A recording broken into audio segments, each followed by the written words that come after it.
Hi, I'm Gary Metivier A. You've no doubt heard of therapy dogs. Dogs like these Goldens that are there for emotional and physical support for a lot of people. I found out about a therapy animal much bigger, equine therapy, and how it's being used right now to help those with PTSD. We take you to the heart of the story.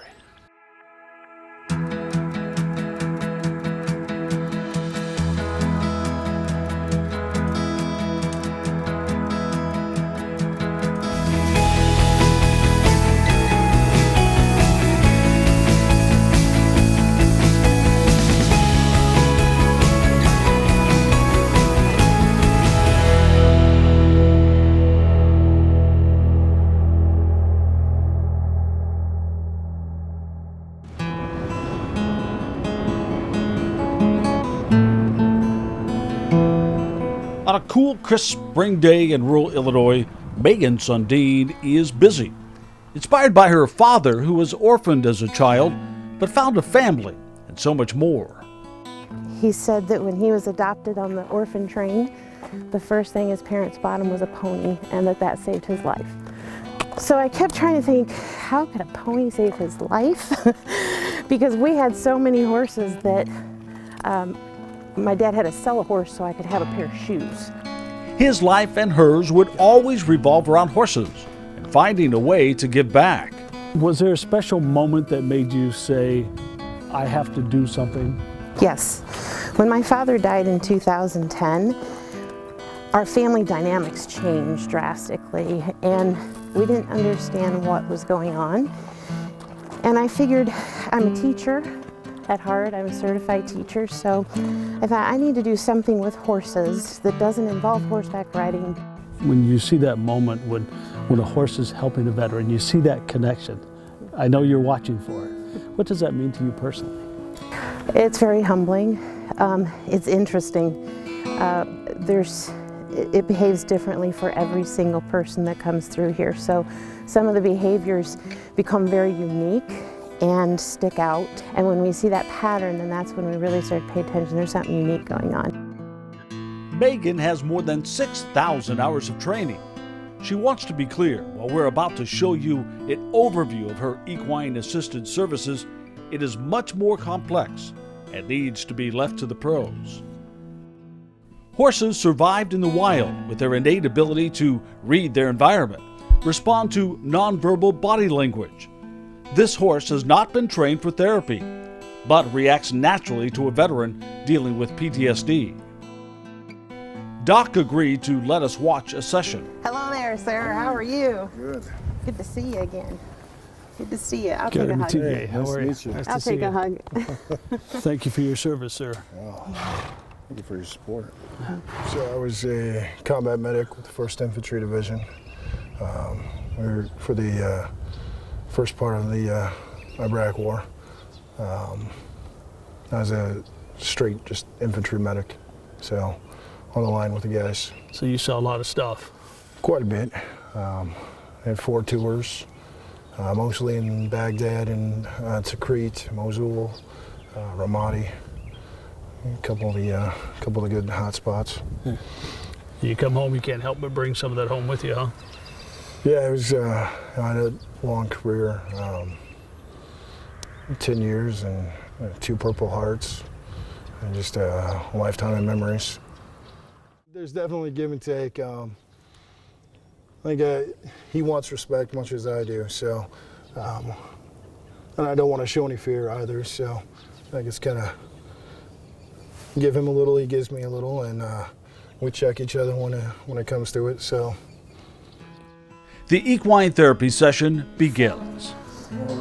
We're going to start off with just giving you an opportunity to reconnect and meet and greet. And You remember me. Doc and Megan invite me in. Again, for his privacy and hers, and the trust they have, we'll only show you a little of what happens here. what did you think about your experience? It's had kind of a calmness for a few days. Mm-hmm. Felt kind of like a nice little connection with them. Mm-hmm. I'd say that lingered for a few days. Mm-hmm. I mean, I thought about it a lot that night when I went home, but it definitely lasted for a few days, and I kind of missed him. So you would have wanted to come back again Oh then, yeah, quickly, I would have been back the next day. more frequently? I gave you a challenge of what you thought was your challenge to get over. And so that activity can then lead itself to other things. So based off of this week, She asks him questions and uses his answers to give him new tasks to try. and what were your thoughts when you were on your way here? I want to see how he's going to react to me today. Okay. Seems a little bit more easygoing today. Might be Okay. because I'm in quite a bit of pain today, so All right. might be why. I know you mentioned last week you thought that he picks up on that you were in pain.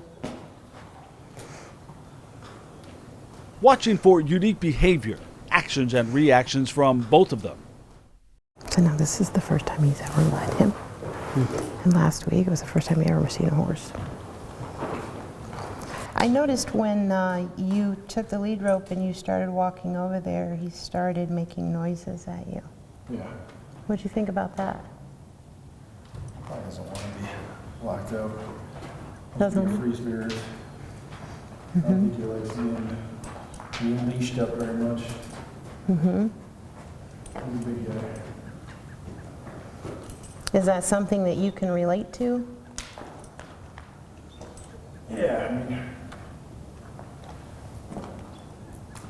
definitely want to be on my own with some things. I think I kind of have a little mutual respect with him.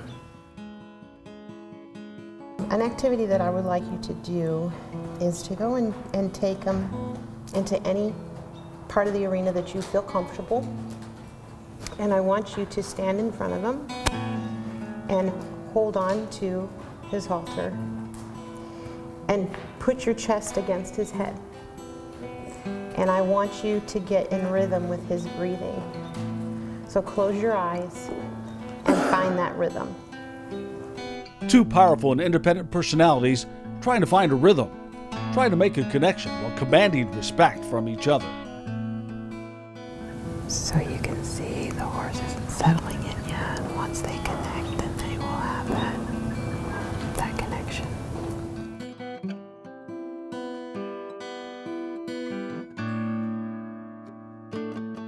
Connection, important not just for the horse, but Doc admits since coming home, it's harder to relate with some civilians.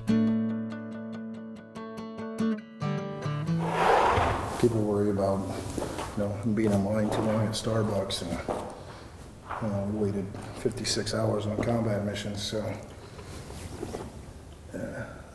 just little things like that. In a surprise move, I'm about to become part of the therapy. Will he trust me, a civilian, to lead him blindfolded through this obstacle course? What you're going to do is take him by the halter, and you are going to listen to Gary's directions to get through. You're going to get through the communication. You're going to get over the empathy, and you got to get around the presence. Perfect. Come a little bit to your left and come through the cones right here. Follow my voice. And you did it. Complete all the way through and back. Nicely done. Nicely done. That was cool. Awesome, man. That was awesome. Okay, what was that? Tell me what that was like. That was different. He was fighting it all the way, but he just kept listening. That was good. Checking on his butt here. That was cool, man. Well done. Nice. Nice.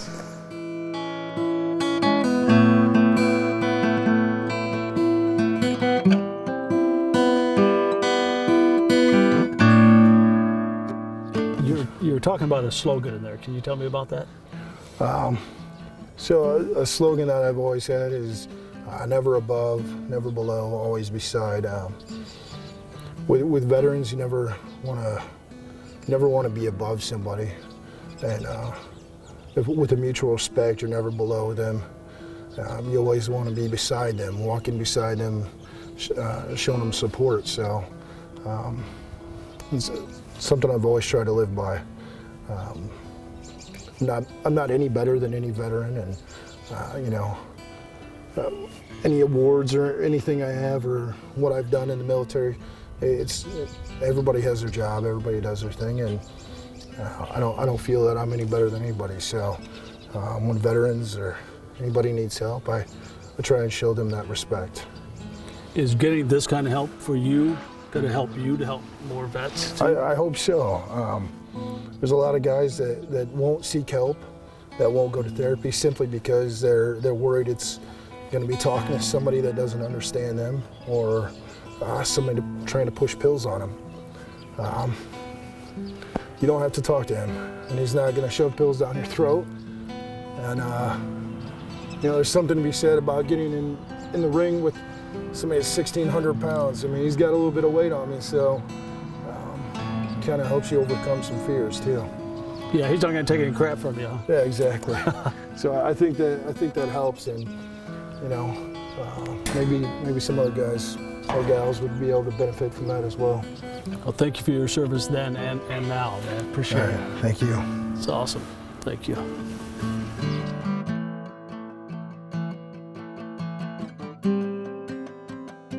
Sundown at Sundance for our soldiers. Small steps toward healing happen here today.